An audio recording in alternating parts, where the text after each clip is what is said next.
we go. Okay, good evening, folks. Welcome back for week 9 of our HEO development series.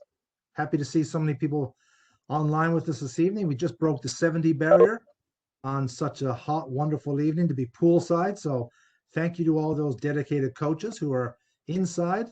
Actually, some of you may not be inside. You may be sitting around the pool with your device, which is cool. We are very happy tonight to be joined by one of our coach developers at HEO, Mr. Larry Ruch. Larry is also the vice principal at Colonel By Secondary School here in Ottawa.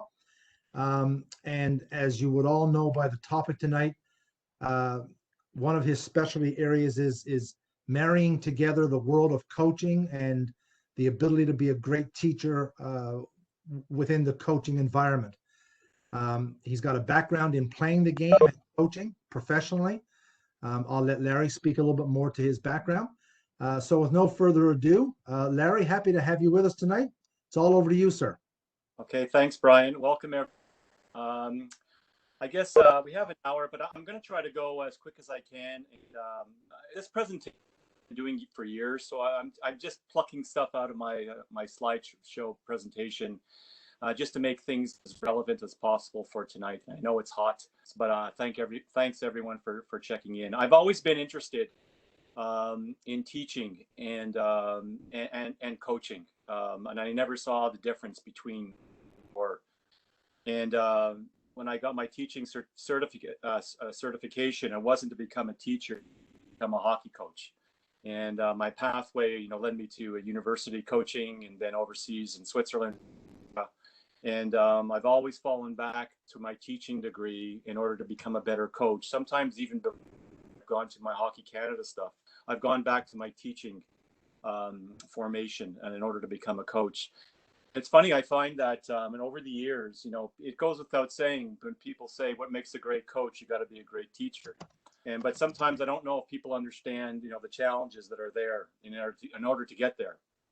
And sometimes when I talk to teachers, I says, there's a lot of stuff from the coaching side, and teachers say, yeah, we're a coach. I'm a coach too. And they don't really know those coaching strategies that they can be used in a classroom. So I try to marry both together, and that would be the point of my presentation. And so as you can see here on the PowerPoint, which has been crashing on me, so bear with me. If it crashes again, I'll just talk off my phone, and I'll try to make it as precise as possible. So point number 1, how do kids learn from a teacher's perspective and a coaching hockey perspective?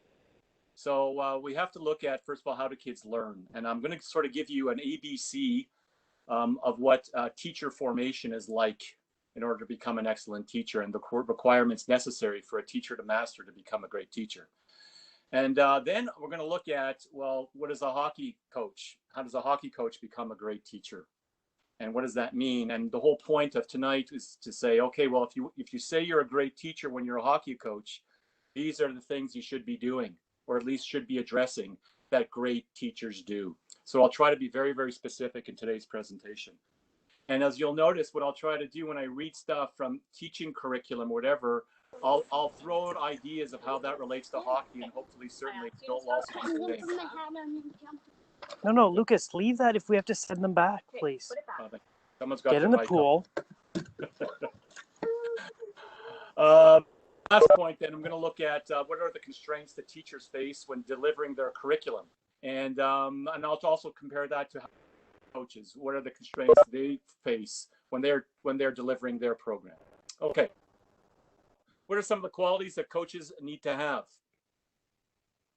This is a thing from Dave Chambers. I don't know if you remember Dave Chambers, longtime York University coach, coached Quebec Nordiques for a year, assistant coach in many places. He did this a while ago. And of course, if we had a chalkboard, we could throw all these things up, and I'm sure there's no surprise to anyone that you see things like the coach must be mature, ethical, fair, is humorous, is a good motivator, can deal with discipline, concerns for the athlete, et cetera, et cetera, et cetera. I don't think there's any surprises to this. You can read all kinds of motivational books, and they'll give you 5,000 more and give you the 10 best ones and the 10 worst ones. But I think we're all in the same game when it comes to that.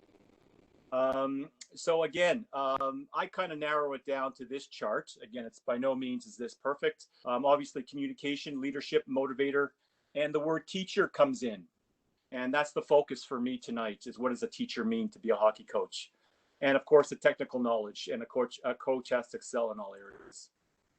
So we saw all those criteria for what makes a great coach. Let me ask you, what makes a great teacher? So again, if we had the chalkboard here, we'd throw up the things. They would have to be caring, confident, capable, competent, clever, curious, charismatic, choosy, creative, conscientious, etc., etc., etc. So same kind of deal, same kind of terms to describe both a coach and a teacher. The Canadian Teachers Federation, they put this up on their website, and they talk about the Canadian Teachers Federation is kind of this overall union that gets many unions across Canada to join. So they're an essential organization. So they're talking about what makes great teachers. Often candidates for teacher education programs are interviewed to assess their suitability for a career in teaching. Essential qualities include a command of English or French, and this is old on their website, but they still talk about the importance of bilingualism on their website. And obviously we can connect that to a multicultural reality of Canada today. And I've highlighted some of the things that I find interesting. Enthusiasm and a sincere interest in young people. Enthusiasm and a sincere interest in young people. Think of coaching. If you don't have enthusiasm and if you're not interested in young people, you need to get out of the business. Needs to relate well to their students. Coaches need to relate well to their players, to establish an environment that is conducive to learning.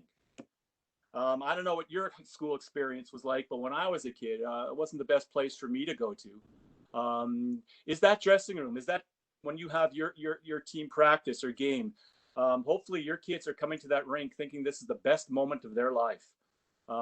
They cannot wait to come into that dressing room and to have you coach them. And so they can learn and be better. They need to be excited about learning. So when they come to your rink or practice facilities, they're happy, they're excited, and that's how they get to learn. You're not learning when you're cheesed off at something and you don't like things and you're being insulted. Should be qualified for critical thinking and problem solving. Teachers, if they cannot be critical thinking and if they cannot develop critical thinking amongst their students, are going to have sincere, serious issues in the classroom today. The Ottawa Carleton District School Board and some of its exit outcomes talks about the importance of critical thinking, developing critical thinkers. The day of giving the curriculum to a kid and saying, here it is, memorize it, all kinds of knowledge issues is long gone. And I would assume the same thing is done in the practice today. The days of a coach getting up on the chalkboard and writing out a drill and telling them, this is what you're going to do, this is why you have to do it. It sounds cool and it sounds easy and it sounds authoritarian and it sounds discipline orientated and it sounds cool, but it's not getting this hockey player to learn.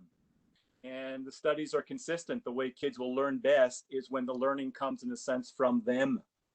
When I started, I think I can remember only I think when I got to university, when I played university hockey, was the first time a coach ever asked me what I thought about a drill. I was completely blown away. And I played junior, and I played AAA hockey my whole life. And it was the first time that a coach asked me what I thought about drills. It was a real eye-opening for me. But I would argue, like the classroom teacher who's going to be consulting and getting to learn about their kids from the earliest elementary school ages, about their best way they learn, and how they can contribute to their own learning. We need to do that on the ice somehow. And it's all a sense of civic. Okay, I'm going to go now to the standards of practice for a teaching profession. There is no more important document. If you're a teacher today in Ontario, while your school board or your school can have tons of policies and tons of requirements, what's going to make you a better teacher, every teacher across the province must adhere to the standards of practice, or the Ontario College of Teachers is going to be on your case. So let me just pull that up here. I had it saved. So I'm assuming you could see this website. I know it's a little bit detailed and maybe boring, but I'm going to start reading some of these things and I'm going to start talking about the relation to hockey and certainly I'm no expert on this, but I think it's important to hear the words, because whenever I have to mentor a teacher, I talk to a teacher, I'll bring out the standards of practice and I'll say, are you doing this? Are you doing that? Are you doing this? And these are good teachers, but to become great teachers, these are the times, this is the type of guidance that they're looking for and that they need. So let's start here. So the standards of practice for the are to inspire a shared vision for the teaching profession, to guide professional judgment. The standards of practice for the teaching profession are, number one, to students and student learning. Members are dedicated to their care and commitment to students. Let's translate that now to hockey. Dedicated in their care and commitment to their players. They treat students equitably and with respect. Coaches players with equity and respect, and are sensitive to the factors that influence individual student learning. Sensitive to factors that influence individual learning. The days of a classroom teacher getting in front of a classroom and with their 25 students thinking that their method of teaching that lesson is going to get every kid to learn is long gone. It's just not happening. While 15 years ago, while in the classroom, you might have had one student with a IEP, an individual educational learning plan, which is accommodating the learning for the students. Today, as some of the teachers who are probably in this session know, you can have 5, 6, up 10 or whatever of different students in that classroom who require different methods of teaching for them to maximize their learning. If those kids are in the classroom, they're in the dressing room. So the day of coming up to the board and teaching in one way and expecting all those kids to understand the drill or understand the skill that you are doing there's a good chance it's just not happening. So great teachers understand that. Great teachers will have prepared for the learning styles of their kids. Great teachers will know when they have a lesson, they're going to say, you know what, I'm going to just announce the lesson in this way, but I know I've got 5, 6 kids. They might need a handout. And there's 4 other kids I'm going to have to talk to after class and just to refresh their memories to see if they've got it. All done very, very privately. Great teachers understand this. And this is one of the, as you can see here in the first paragraph for the standards of practice for teachers, this is first.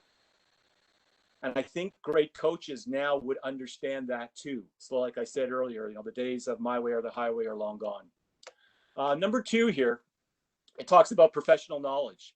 Members strive to be current in their professional knowledge and recognize its relationship to practice. Teaching is kind of like hockey coaching in a way. You get your teaching degree and then you're in the classroom. And what about the professional development that needs to come after?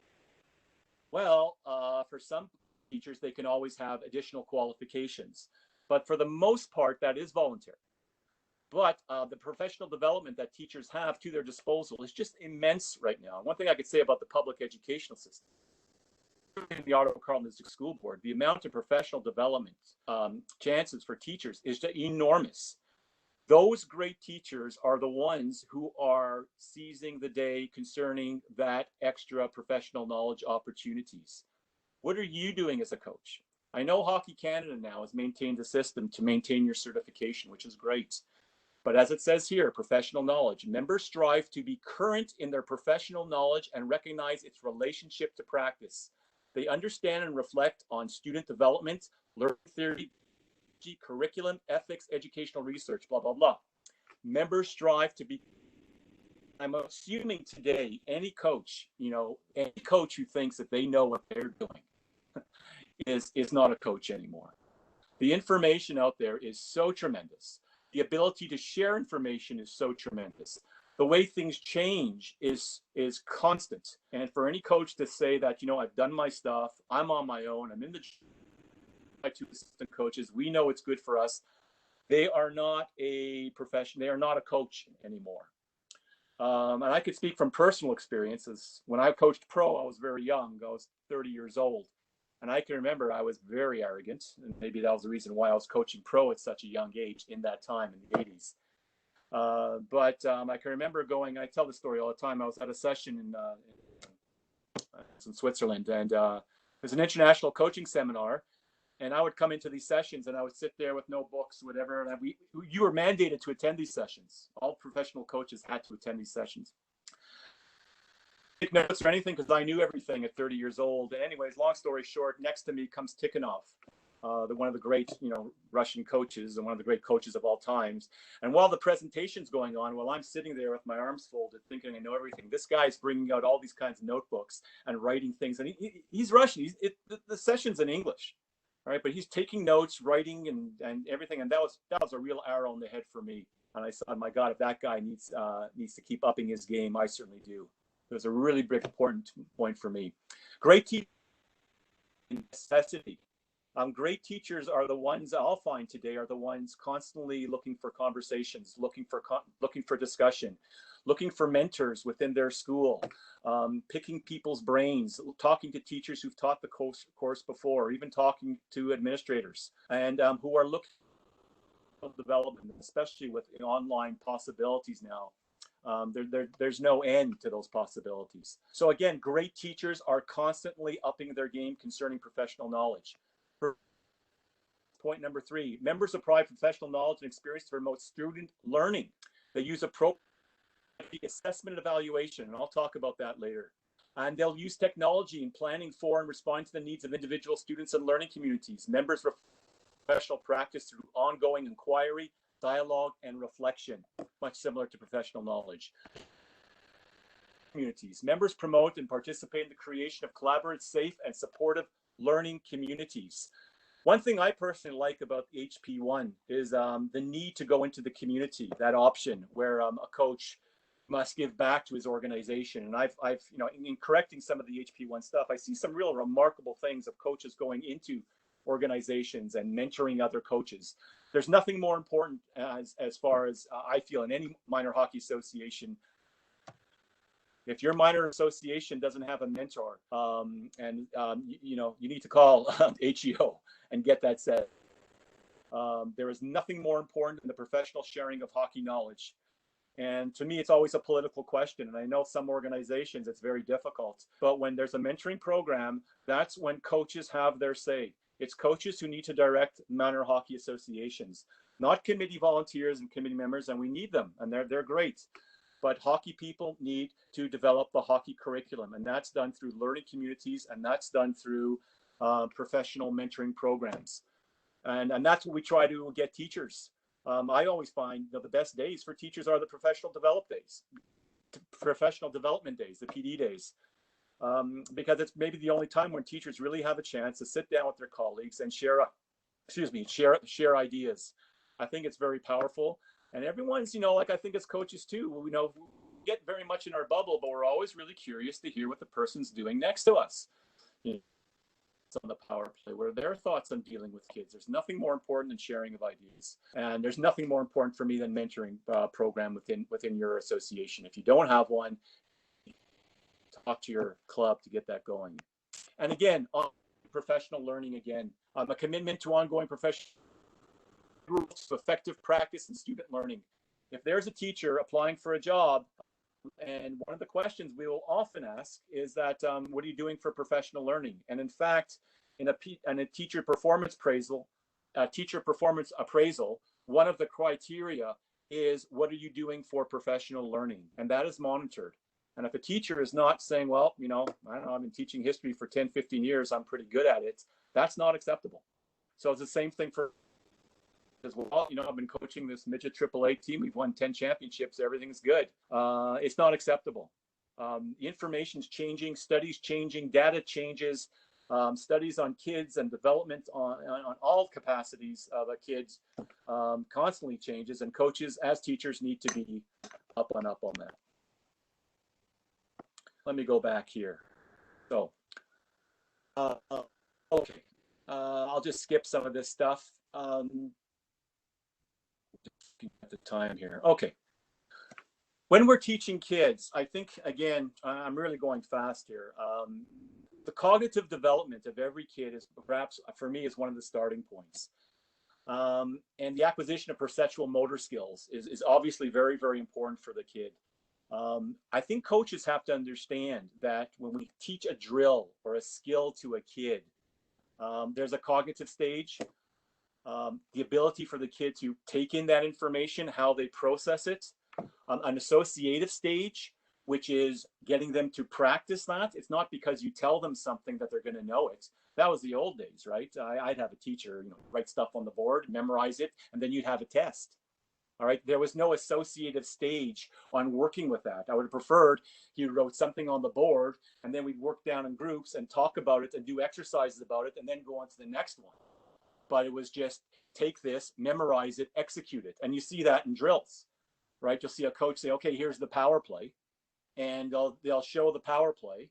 And then they put the 5 guys out there and they're starting the power play with zero breaking down the components of the power play, zero breaking down the skills necessary for that power play, i.e. the pass, etc. And then stage 3, the autonomous stage, which is really the icing on the cake, where through repetition and through that associative stage, the player can almost do the thing blind. It's like driving a car, right? We don't think about our hand-eye coordination. We just do it. But the autonomous stage can only come through understanding the cognitive stage and the associative stage, which relies on. Okay. So, the cognitive stage, I'll just go to the last quote, as you could see. We talk about read and react, the importance for players to read and react.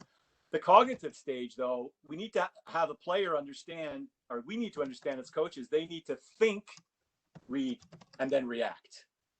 Processing, think, how are they thinking? How are they learning? And again, great teachers now understand that the way students think and the way they receive information is a lot different than a one size suits all. And again, I can't emphasize enough, the great teachers, to be a great teacher today, I think anywhere, is I think the biggest challenge there is. Because, like in the old days, as we all knew, is probably when we were in school, the teachers taught things one way. You were expected to learn it. Whether that was according to your learning style or not, didn't matter. Suck it up. Memorize it, whatever, or hand in or regurgitate. Now we know that students will learn, process, and develop the final product that we want when they're thinking about it. And when they're thinking about it in a way conducive to their learning. Are you doing that on the ice? Now, I'm not saying you need to talk to every parent and every kid and have your psychologist do a psychological analysis of your kid. But I know there are cases where parents now are coming forward to coaches and saying very honestly, in a private way, saying, Johnny has a learning development and this is what they're doing in class. We just want to let you know. Do not announce that to the team. Post it on the team website. It's a very, very private issue. Right, but you'd be surprised with good conversation with the family and the kid, you could feel it out how public that information can be or whatever, and it might be and it might be not. That's something you have to be very, very sensitive to. That privacy issue is paramount to consider. But I can tell you what, that family, if you take that extra step, they will unbelievably support you and in your mission, and they will have the utmost respect because you care for their individual kid, not just the team. And as you can see, the whole point of this presentation is getting coaches to understand that there are really individuals in your dress. And I know we say it's a team sport, but it's like the classroom. The classroom's also a team sport. It's also a group, but we know the success of that group starts off with the individual success of every student in that classroom. All right. The Ontario now, it's like when we get a report card, they're going to be weaning off this idea. We used to get a mark and it was compared to the group average. That's going to be a thing of the past. We want to get a mark compared to the criteria of what the curriculum asks for. So we don't want to assess Johnny compared to Susie in the classroom, nor do we want to assess Johnny on the ice compared to Susie. We want to compare Johnny and make sure Johnny is learning and Johnny gets better step by step. And the greatest success you'll have as a coach, if Johnny starts at level 1 in September and you bring Johnny up to level 3 or 4 or whatever, that's a success. That is what teachers try to do with individual kids. Teachers aren't walking around saying, well, my math class, we have a 92% average. Like I couldn't care as a school administrator. What I am caring about are those students who are on the bubble. Well, what about those kids who got a 45? Where are they? Well, you know, Larry, that guy started at 45. Now he's at a 60. Well, that's good. That's success. And for that family, seeing those marks, that's true success. Your success will be measured on your Pee Wee team, not by wins and losses, but if that Pee Wee kid in September cannot turn left over right or skate backwards, by the end of the year, if you've assessed them and that individual can now cross over both ways, forward and back, that's a huge success. So what you've done is you've developed that kid according to their needs and made them a better player individually. That is our job. And I know there's the whole team aspect, and I know the fact that you get so much out of a team concept. All for that. But teachers don't start with that. They start with individual development, as coaches much do. Okay, all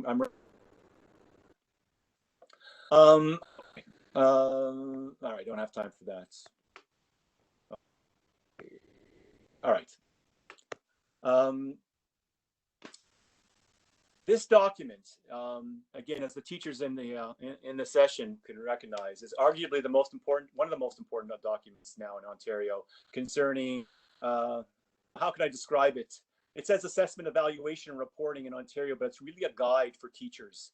Along with the Ontario Standards of Practice, Growing Success basically explains to teachers, to parents, to students, to administrators, how students are going to learn in the classroom. Without looking at the print spot, let me read this quote from here, from Growing Success. The primary purpose of assessment for teachers is to improve student learning. Full stop. It doesn't say anything about class marks. Doesn't say anything about averages. It talks about improve student learning. Think about coaching. And again, I'm not talking about pro hockey here. I'm talking about what are we trying to do to become great teacher coaches in the dressing room. Let's take a look here what this has to say. Criterion reference assessment evaluation, like a number of other jurisdictions, has moved from norm reference to criteria reference assessment evaluation. This means teachers assess and evaluate students with reference to established criteria based on 4 levels of achievement that are standard across the province, rather than by comparison with work done by other students. Very simply, what does it mean? You're teaching history, the students in the classroom, what do they have to do on learning on the founding of Montreal? Well, the Ontario curriculum says they must meet these objectives, overall expectations. If they meet them, they'll be ranked out of 4 on each expectation. That is the beginning for teaching. There is no such thing as a teacher coming into the classroom saying, hey, okay, what are we doing today? Oh yeah, I got to teach history. Yeah, we'll get to the founding of Montreal. First, we're going to look at the founding of Quebec. No. It's clear. Teachers are held accountable to the overall expectations and those criteria. That's how the student's performance is being based on. If I'm working with a teacher, the first thing I will ask them is for this plan. If they don't have a plan like this, we have a big problem. That means teachers are doing mostly what they did 20, 30 years ago, dare I say, and kind of winging it. Now, does this sound familiar in coaching? The biggest problem I see, and I've been a mentor coach in many, well, in Canada, one organization, certainly in Europe. The biggest problem that I see in coaching today is that coaches still, and arguably I think one of the most important sessions we'll ever do is talking about annual planning. It's not the focus of this session. But the biggest problem that I see is that coaches will come into the dressing room and they understand there's this daunting thing called the annual plan. And we're not sure what to go in there. But I'll tell you what, if you look at what's printed right here, all you have to do is go to Hockey Canada or go on the website or whatever, and there's manuals and documents, and look at those skill charts for an Adam player, a Pee Wee player, a Mosquito player, a Bantam player. Check all those things off. from skills, from tactics, from individual tactics, team tactics, strategy, and put that in a plan. Does that sound familiar to what you're seeing here on this screen? If I'm working with a coach and there's a problem, the first thing I would always ask for a coach is we'd sit down in my office. If there were complaints, the first thing I'd say, show me your annual plan. 100% of the time, the coach who had a problem is that they had no plan.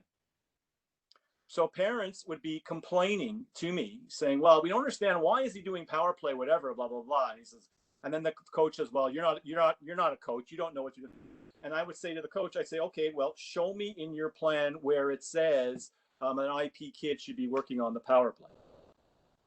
I just do not. Right. So, and I try to explain to coaches, I says, you know, you need to stand and die by the hockey curriculum, which is this criteria-based referencing. If you have a game on Sunday and you don't have a power play, but you played 5-on-4 and the kids don't know what they're doing, but you know what? Your annual plan says this coming week of practices, it says you got to work on backward skating. You know, you got to work on turns. You got to work on edge work. You know, are you going to do that? Or are you going to say, well, you know, the power play sucked on Sunday. We better sneak that in somehow or work on it. I know you react to what you did in the game. I get that. But a great teacher will say, wait a sec, we're not there yet. We got to get this basic fundamentals down first. We're going to get to that later. We got to follow the plan. Great teachers understand that. Great teachers are the ones who could show me their curriculum plan. And now it's almost obligatory. Teachers, it's all online, and they have to put it in a program. And so and the great coaches that I've worked with have this. And the great thing about this, all this is that when we talk about a great coach or a great teacher, these aren't NHL players. These aren't university players or junior players or great coaches or what.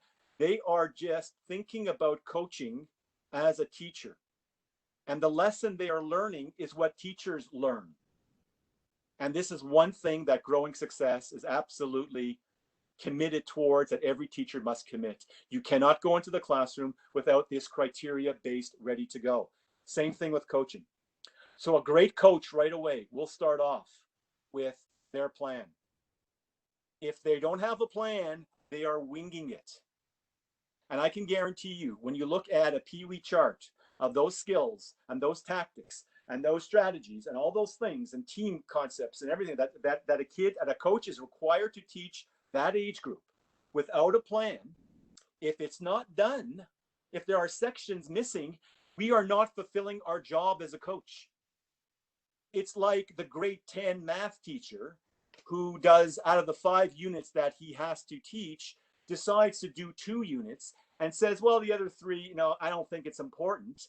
And then those kids graduate to grade 11. How is that possible? It can happen. That's a serious problem. So think about it in coaching. If you're a Pee-wee coach and there's all these criteria of all the skills that you must teach as a mosquito coach, and you haven't touched it at all, what does the next year's coach do? That's a hockey developmental program.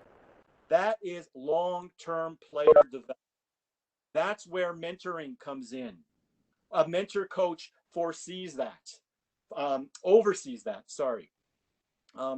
It all comes together. And we're having now a discussion based on the same plane, on the same criteria. And, you know, like I see organizations, what they'll do is they run tests, and at the end of the year, and then what happens to those results? It goes to some coach. He doesn't even know what drills are going on. It's a mess. It doesn't make sense. It's like a grade 8 teacher saying, you know what? I don't have to look at what the kid needs for grade 9 in high school in math. I'm just going to teach what I want, and I'll let the grade 9 math teacher worry about it. That's professional misconduct. It cannot happen. The best friend for coaches, and I always say this, is the Hockey Canada manuals. And they're not perfect. And yes, you can deviate from different things. Of course you can.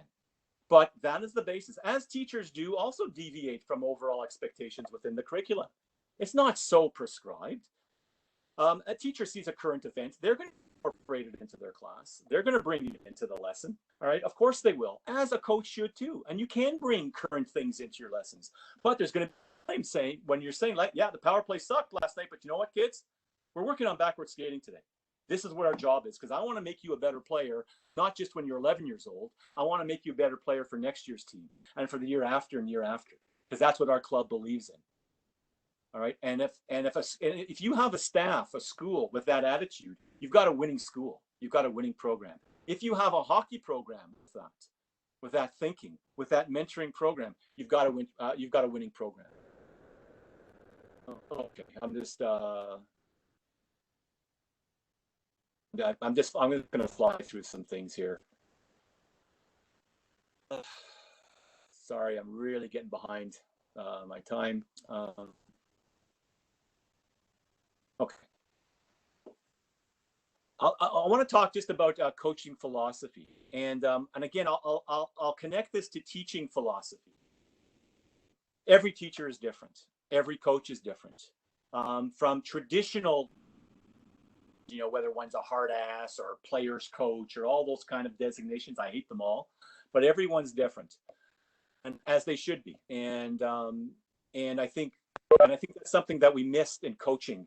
Is that I was certainly brought up in an era where coaches had to be like this, and mostly it had to be tough, and you had to be screaming and et cetera. I think that hopefully and happily that's by the wayside, and it certainly doesn't make a great coach at all. But one thing a coach needs to think about is their coaching philosophy. As a teacher needs to think about is their coaching philosophy. One question I like to ask whenever I interview teachers for a job is, what's your teaching philosophy? It's the hardest question. Or to ask a coach, what's your coaching philosophy? But what I find is important, and again, to link it to what I've been talking about, while it can be anything within, respectable coaching ideas, I think it also has to be linked to this idea, my obligation as a coach to mandate my team towards the learning of Hockey Canada. That's what I need to hear from teachers. If a teacher comes into my for an interview and says, well, I really believe in kids. I like working with kids. I want kids to have fun. I want it to be a phenomenal experience for them. And I'm really excited to implement the curriculum, and I want to implement the curriculum in a most exciting and energized way. That's what I need to hear from teachers. Because I'm a little bit worried about, because the classroom still is kind of a private situation. Doors are closed. You don't always see what's going on there, right? I have total confidence in teachers, 99.9999%, and they all do a great job. And I've been lucky to work with great educators. But I need to hear also that while teaching, like coaching, there's so much responsibility based on you, and so much responsibility given to you. I need to hear a bit of that pullback that, while yes, I will do this, this, and this, no, I am mandated to follow the curriculum, the hockey curriculum, the teacher curriculum. And that's where so many coaches we've bailed out, and I'm talking from a mentoring program where parents were complaining. And I just told the coach, I said, just hand out the program you're following and show the parent that you're working on backward skating this week. Resend the annual plan that they didn't read. All right, that's why you're doing the curriculum saves your butt. But when a coach starts going off and off, well, I thought the kids could handle it then I'll say, well, wait a sec. Here's the Pee Wee. Hockey Canada says this, this, and that. You're really straying from this. It's not safe. I can't support you. And that's the only time where I tell coaches beforehand, I will support you 100% if you're within the curriculum. I cannot support you if you go on a wild goose chase and start doing things outside the curriculum. So the idea of a philosophy, all right, needs to come back to some words of, implementation of the Hockey Canada program for my age group, whatever. So again, this whole idea of planning.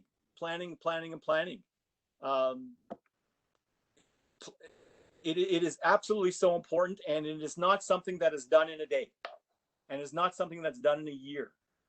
And I know there's other sessions on annual planning. You know, we could spend weeks on that. But it's not as difficult as it is. The way I look at it is the following. A teacher, all right, brings in their individual qualities, their individual enthusiasm, but they are mandated to follow the curriculum, the Ontario curriculum. And there are overall expectations that they cannot stray from. Coach brings in his or her enthusiasm, loves kids, motivated, fun environment, etc., etc. But curriculum, they are mandated to follow certain aspects of the plan. There is no discussion, and that's the job of the mentor coach. And when I went to I was mentor coaching the P in, I don't know, 2005 or 6 or 7, somewhere for 2 years. And I just said to the coaches, I said, listen, the only real thing you're going to hear from me is that I expect to see a plan. I expect to see the curriculum. And a lot of coaches who had problems in those days were the ones who had no plan. They could not understand. They thought it was me telling them what drills to do. I couldn't care about the drills. But I do care if you're teaching a power play to IP. I do care if you're in the weight room with Pee-wee kids. All right. It has nothing to do with the expectations outlined by Hockey Canada or any basic principles of off-ice or on-ice conditioning. All right. Suitable for that age group. Great coaches understand that. Great teachers understand that. And so, again, there's so much more on seasonal planning that, I just don't have time to go through. But hopefully that, you've seen the connection. The way from teaching is the most difficult job there is. And especially with the need to adapt to the individual needs of the kids in the classroom. Coaches need to do the same. Not only do we need to adapt to the individual needs of the kids in the dressing room in a very respectful manner, but we are also bound by a curriculum. I keep using that school term curriculum, but it's a hockey curriculum. Great coaches understand that. And some of the best coaches I've worked with have not been, like I said, junior pros or whatever. They've been educators. They've basically taken the program and said, okay, I've got 30 practices. What can I do in each practice? What does Hockey Canada say I have to?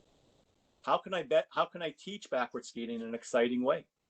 How can I teach it to a group of kids who I know don't like me talking a lot? Okay, for today's class, I need to demonstrate, or I need to bring in some Bantam players to help demonstrate things because I know my kids like that. All right. Great coaches understand that. They're in tune with their kids and they're following the curriculum. That makes a great teacher as a hockey coach. There are great coaches who don't do that. And they're smart people and they win whatever, but I don't know what kind of teacher they are. And don't get, and the last thing I'll say is don't get, I never, I'm as conservative as they come. I know, but I don't get impressed with team achievements in minor hockey. I'm really concerned with individual development within a team environment. And there's so many skills that kids need to learn in a team, and I get that. But the starting point for any teacher in the classroom is the individual relationship between the teacher and the students. In fact, I interviewed a teacher today, and he mentioned that. Impressive. All right, and that's the starting point with the coach. Then the curriculum comes in. Then the hockey curriculum comes in. And if all of that, the result is the team gets results. That's the point. And if the team doesn't get results, well, guess what? It's Pee-wee. It's Mosquito. It's IP. The team results will come and they'll be there, but we're not focusing on them. Teachers don't, at the end of the day, look at their class average and say, oh, great, I got 90s in my class. I'm doing a great job. Well, you got 90s in your class, but you know what? I noticed there's a lot of 45s and 52s. What about those kids? Can we get them to 60s? All right. Or those 70s. Why don't we get them to 80s? Those 95s, I'm not worried about. It's like the great goal scorer. Okay, that kid's good, but what about those other kids? The curriculum supports the coach in getting and reaching to those kids. Anyways, I pulled and yanked a lot of things. Hopefully it was coherent, and hopefully, I don't know, Brian, if there's any questions or where do you want to go from here? Thank you, everyone. Thank you, Larry. Some real key hit home points there. But of course, as a former teacher and having heard this presentation from you in a variety of flavors at HP1s and coaching clinics, um, one of the things that resonates with me every time I hear this, and again tonight, is that connection between, and I think in minor hockey we lose this a lot. I see it getting better, but from a minor hockey association perspective, um, I think we lose how, I'll say easy, but also how important it is that we look at how the educational system works and marry that into the minor hockey system. And I don't think we're there yet.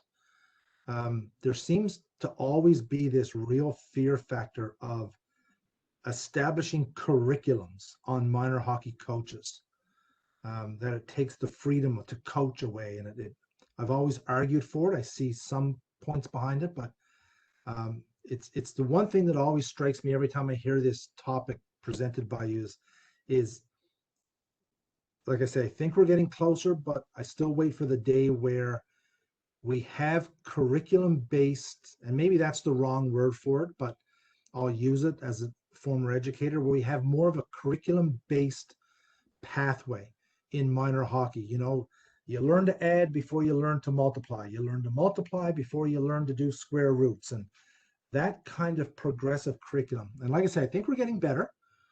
Working with coaches and being out in the environment, I see things working its way out, but there still seems to be that little bit of resistance still there, that kind of, let's get a curriculum in place in minor hockey. It still seems to be a little bit of a fear word instead of a sort of an openly accepted idea that we can move to. So just a comment.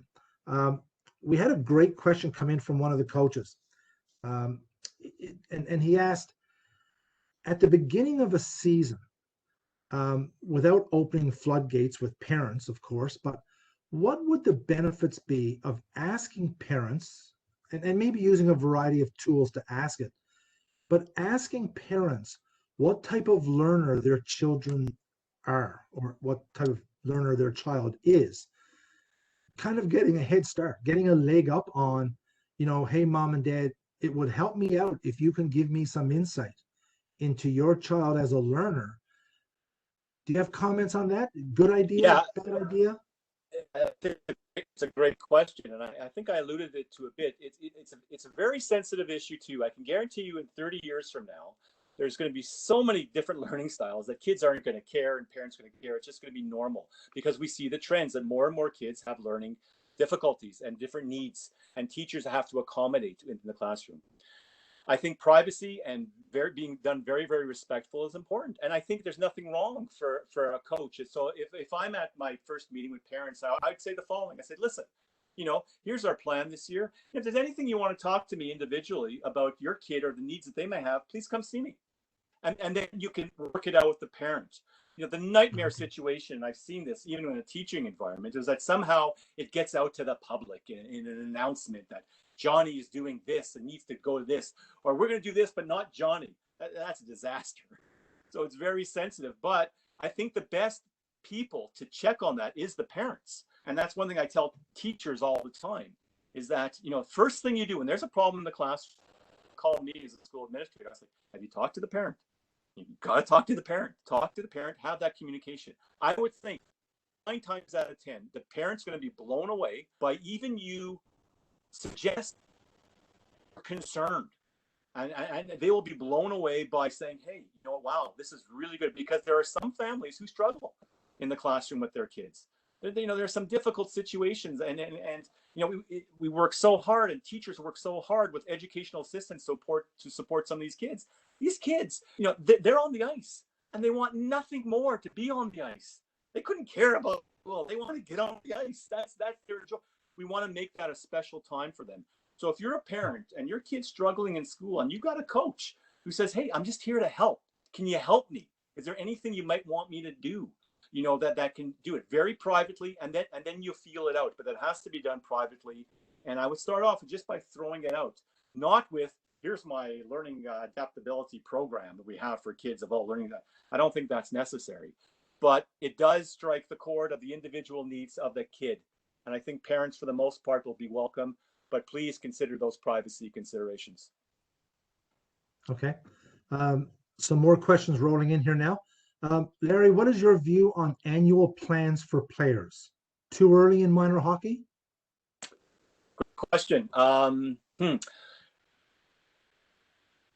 Well, teachers understand now that when kids are involved in their learning, they do better. All right. And I think everyone understands that. Like, I can give an assignment to kids and I say, do this. But when I say, okay, folks, here's what we got to do. We've got to do this, this, and this. Let's develop the questions. No one's leaving the class until you each give me 3-4 questions. What age does that start? Maybe is the question. All right. Where does that go? But it doesn't mean you give the kids homework saying, write the plan when they're 10 years old.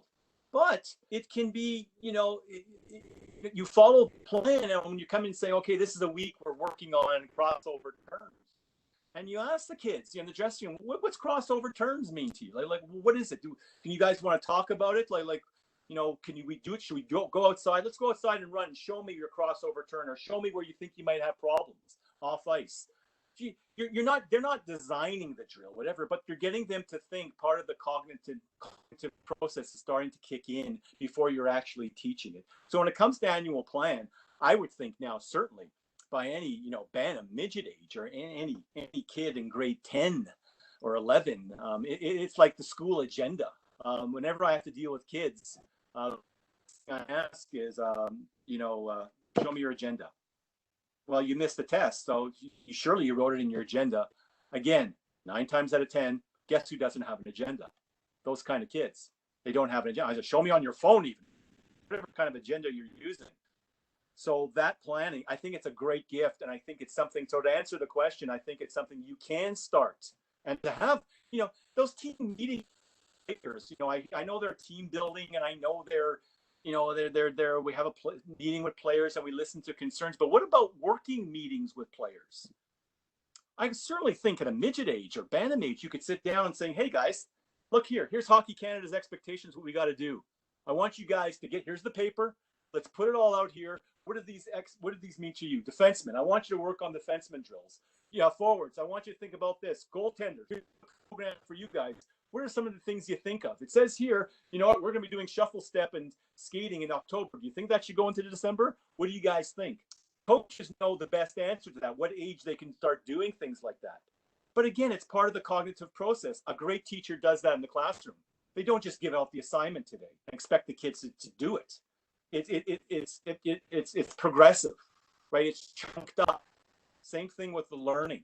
It's like, again, teaching the power play. You don't just throw 5 kids out.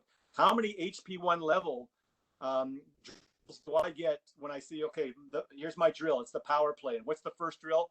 5-on-0. I go, oh, God. No. Let's start with the relationship between defensemen. Now the next drill, let's start up with the defenseman and a forward, or a support forward, or a backside forward, and let's work it up. The power play maybe in 3 months, 5-on-0. But we're going to start off in small things because there's long-term goal here. So when can you do the annual plan? I think there's a lot of exciting things you could do very early on at all ages. But I think it's your leadership to get that going, right? So whatever age group, I think it's done. Certainly by junior levels. I was doing some certification juniors this year, and I was impressed with one club in particular where the coach was actually doing that. With his junior team, he was getting the players to be very, very self-advocating for themselves and their development. And it was all on, and they were ranking themselves and development and where they wanted to go. Those kind of conversations can happen in September, and kids are involved, the better. Great. Another question here. At one point in the presentation, you had talked about teaching to different learning styles in the classroom setting. Right. Could you expand on what that might look like in the hockey setting? Okay, hockey setting. All right, guys, everyone in, whistle's gone. All right, quiet. All right, now, here's the drill. All right, I want X here in the corner, passes over to here, whatever. Okay, you guys got that? Everyone got it? Good. All right, go. Let's go. Now, a couple things with that. I love the term. Okay, you guys got that? 10-year-old is going to raise his hand and go, excuse me, no, I don't understand that. Very few. Very few pro players will even do that. All right. So, and then you can tell when you've sent them off and then the drill, looks terrible. And then the coaches are getting frustrated and blowing the whistle and calling back. And then what does the coach do? Repeats it the same way. You guys listening? No one's listening. I said X goes to here, pass here. You got it? Good. All right, let's do it. Next thing you know, same thing. And now push-ups are starting and all this crap is starting and it's a disaster. It's obvious in these, and again, I'm overgeneralizing, but it's obvious that maybe that style of just throwing that on the board didn't work for 4 or 5 of your kids. And those 4 or 5 of your kids might even be your better players. They can be first in line because they're go-getters, but they didn't understand the drill. All right, because they don't learn as well through that audio visual. Maybe they're the type of players that needed you. Forget about the board. Blow the whistle. Everyone in. All right, baby. Watch Johnny over here. All right, Joey, Coach Joey. That's what you got to do. Guys, see that? All right, let's go. Well, maybe it works. Maybe the majority of those kids learn better by just the demonstration. That's just using your intuition. All right. I can tell you at the pro level, if you think standing on the board and getting pro players even understand, you're kidding yourself. I have like a 20-second rule of seconds, and that's it. Mine goes whatever, or they think they know it and it doesn't work. All right. So, so what I would suggest right away is that you will start to know what kind of learning style is, but you have to purposely say, okay, today I'm going to show drills on the board. Let's see how that goes. Get your assistant coaches to give you feedback. Tomorrow, you know what? I'm going to just do drills by demonstrating. Or you know what? I'm going to try something new today. I'm going to explain the concept of the drill in the dressing room. Let's say they're, 13-year-old kids. I could say, okay, so now we're in a dressing room, right? And I would say, okay, guys, listen, I'm going to show you the drills out there. But I really want us to think today is about 2-second passes. You got the puck for 2 seconds, and it's got to be passed. That's the focus today. You guys got that? Joy, what did I say? Susie, what did I say? All right, everyone got that? Tell me, what did I say? Repeating, cognitive. I'm getting now a sense, okay, they got the major principle. So now when I go out there, I show them the drill, but they've already learned something beforehand. Maybe your group needs that. But there are thousands of little things you can do without having an individual educational plan before you for each kid. But you'll get a sense of what your group is. But then there might be always still 2-3 kids who just don't execute. And those might be the ones where quietly, assistant coach, maybe you're prepping them before practice. Again, without excluding them and making it so obvious. Or that when a drill goes, you always have an assistant coach say, hey, Joey, you got it? All right. Or Joey, or you quietly put them second in line. They always seem to be the first kids in line. I don't know what they're doing sometimes because they're so keen.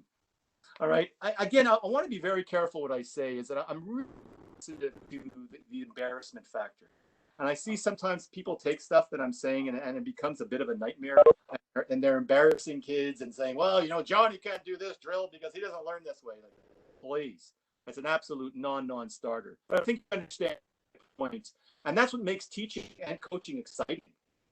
I know in my personal experience, even at the pro level, is that when I started off, I was such a stickler for prepared practice, 15 lines per drill, write everything on the board, have the players executed to the point where at the end of my career, I was just sort of had an idea, told the assistant coaches the idea, explained the concept to the players.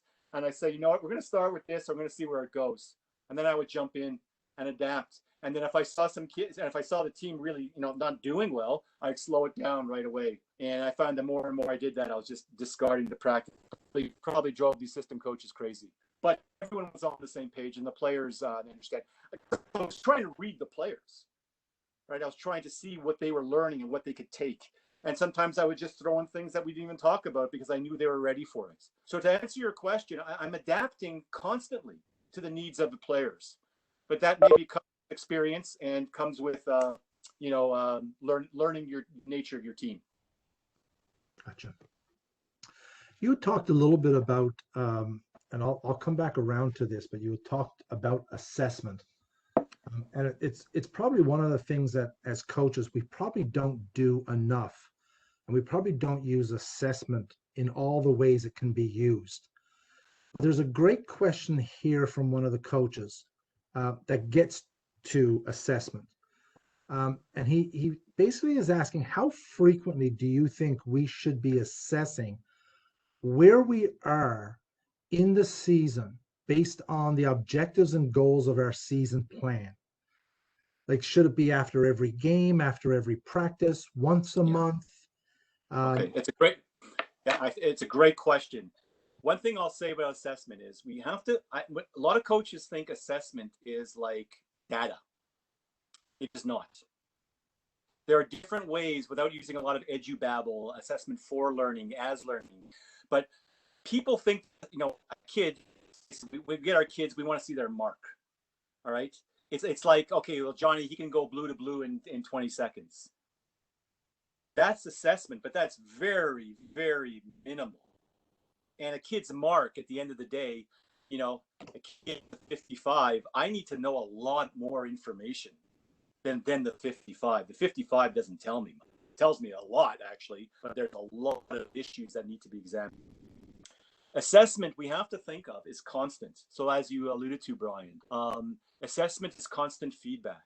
Assessment is about diagnostic. So you get a team in September. Where are these players now? Talking to previous coaches, getting some data, not to be prejudiced by the previous data, but just to have a starting point. It's like a teacher will do diagnostic tests in September just to see where their kids are at. But assessment is continuous. Assessment is assessing their learning, which means is that, okay, we know kids learn when they are self-motivated. So what am I doing in today's class to assess their learning? Well, I don't know if they've learned if I just talk to them all class. I'll know if they're doing, if they're showing me something. If at the end of a group work, everyone stands up and tells me what they got, I know they're learning. So can you imagine a coach who sits in practice and just tells them, do this, do this, do this, do this, do this, that, and he's watching and she's, well, I think they got it. Okay, let's move on. That's not coaching. That's not teaching. You don't know if the players are learning. You're not measuring their development. How do you measure development? I think all kinds of tests, right? About developing, assessing kids skating. You know how to assess kids skating? And whether he can cross over left, over right, is you talk to him. Johnny, how are you doing with your returns? Show me where you're having some problems. They know. That's assessment. That's real assessment. So now you say, okay, well, thanks, John. You know what? We're going to work on that this practice. And then it morphs into something else. And now Johnny is starting to develop. And then when Johnny gets better, he is part of himself getting better. And this is the ultimate thing of coaches. We don't, as coaches, we're always ones. It's not me who does the work. The players got to do. Well, let the players do the work. And that's the beauty of the new curriculum, is that we tell teachers. The new curriculum, don't tell parents this. I know you're all parents. But the new teacher today, ever than ever before, it's the kids need to do more work than the teacher. The old days, the teacher came in, the expert in history, read tomes of history books, gave the information, and walked out of class. Well, the kid today, information. It's the kid that needs to develop the lesson or participate in developing of the lesson. That's how they're learning. That's how they're engaged. And that's how they're getting excited about their learning, and something sparks.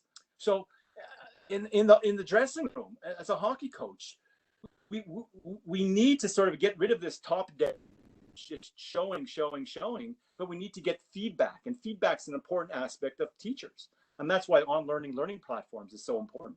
I see so many teachers now, through COVID, getting a ton of feedback from kids they never caught before. And it's really fascinating to see, you know. So there's nothing wrong with, you know, do you as a coach, after you do a practice, talk to your kids? All right, guys, you know, I know what goes on. Way to go, good practice, all that. But you sit down and say, hey, what did we do good? All right, what do we need to still work on? All right, okay, let's write it down. Yeah, our passing. All right. Joey, what do you think? Hey, you guys agree with Joey? Right on, Joey, good stuff.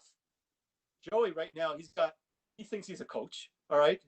And he knows the kids are part of the learning. That's assessment. And it's continuous. So the answer to the question is pretty simple. It's continually going on.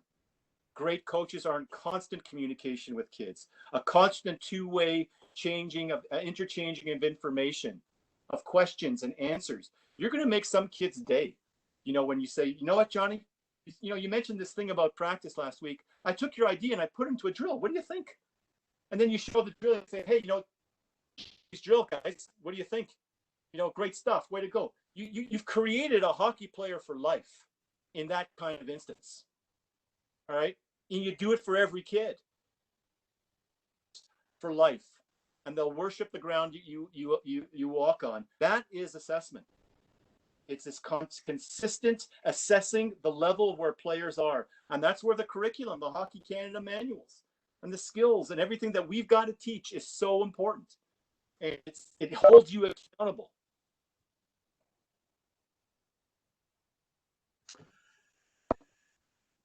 Would you say that there's a fear of too much, or how much is too much feedback or an assessment? Like, yeah, can you good go question too far? too. Yeah, you know, having said all this, I know I'm mumbling here for an hour or so, but you got to read you've got to read your group, and you've got to. I know there's all kinds of political situations in minor hockey, and what this group was last year and this year, and the pairing thing and all that. I get that.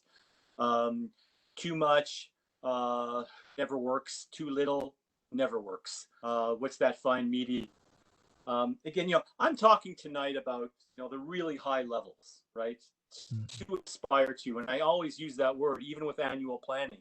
It's something to aspire to.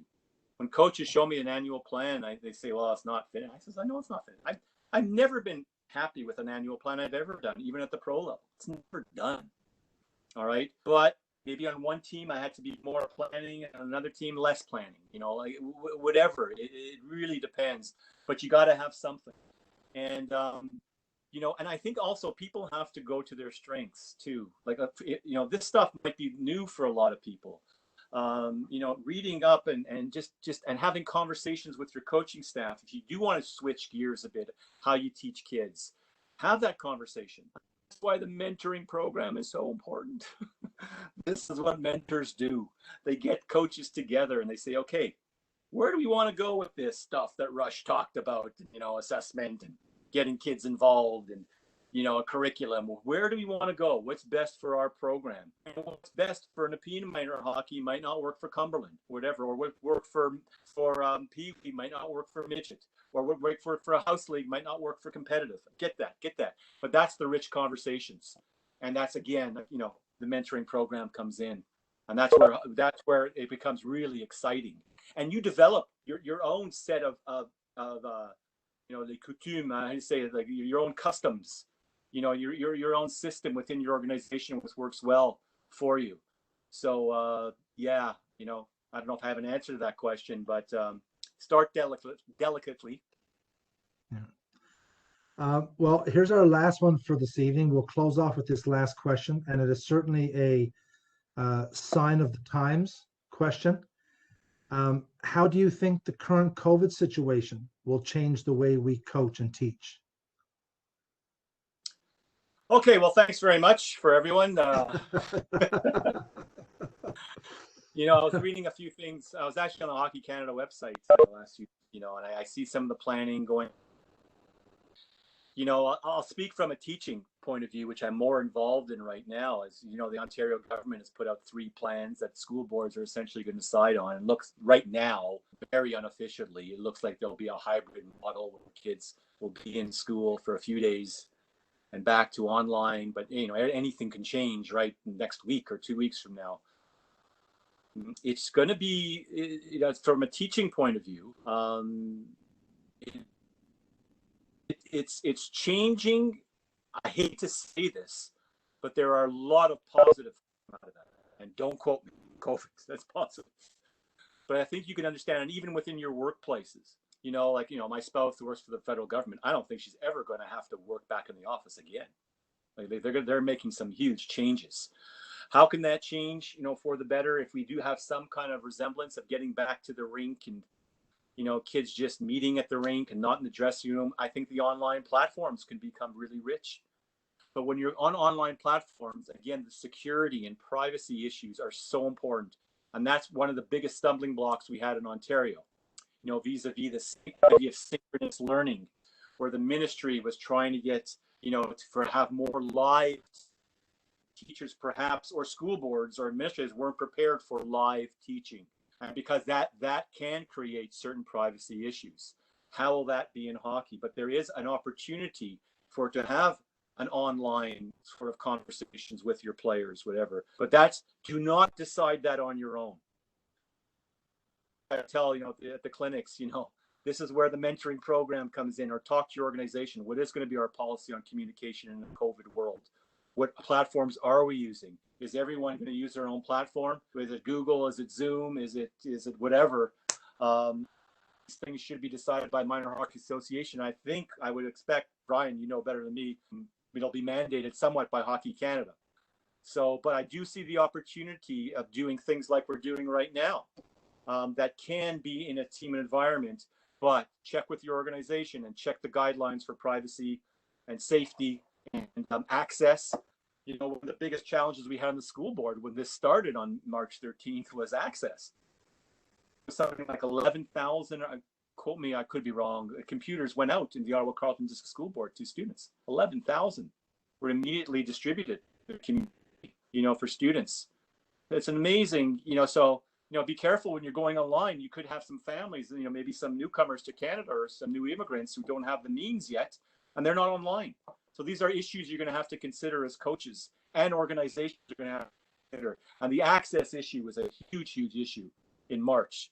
And that was the biggest challenge. Like literally, you can imagine, to try to get everyone properly equipped in a matter of weeks. So learning could somewhat still continue. Mm-hmm. So again, there is opportunities to do things, but check in with your organization. Or Brian, I don't know if you have any more up-to-date info on that. I don't. No. Larry, once again, thank you very much for taking your time to spend an hour and a bit with us tonight. As always, your energy and passion on this topic shine through. And I'm sure the coaches that were online tonight, we've got a lot of really nice comments come through, a lot of thank yous and well dones. And I, like all the other presentations, I'm sure everybody found at least one tidbit to take away. And to take into their coaching whenever it starts and how it starts. And hopefully it'll be soon. So thank you again. Yeah, thanks. Thanks to everyone. Thanks for tuning in, and just keep going, folks. Coaching is fantastic. Kids will love you for it. It's the best thing to do out there is to be a coach. And I'm always learning. And if you have any ideas, shoot me an email or whatever. And always love to talk coaching. Thanks for attending. Thank you very much. And thank you, coaches, and we'll see you again next week. I believe, I hate to say I'm not 100% sure, but I believe it's Marty Johnson. Marty Johnson from the Manitoba Moose. Local boy, coaching in the AHL now. Marty's going to join us. Jeff, anything administrative before we clue up? Yeah, thanks a lot, Larry. Appreciate that. That was great. Registration for Marty for next week will be up most likely tomorrow afternoon. Other than that, everything is good. All right. Excellent. Thank you, everybody. And as always, stay safe and stay healthy.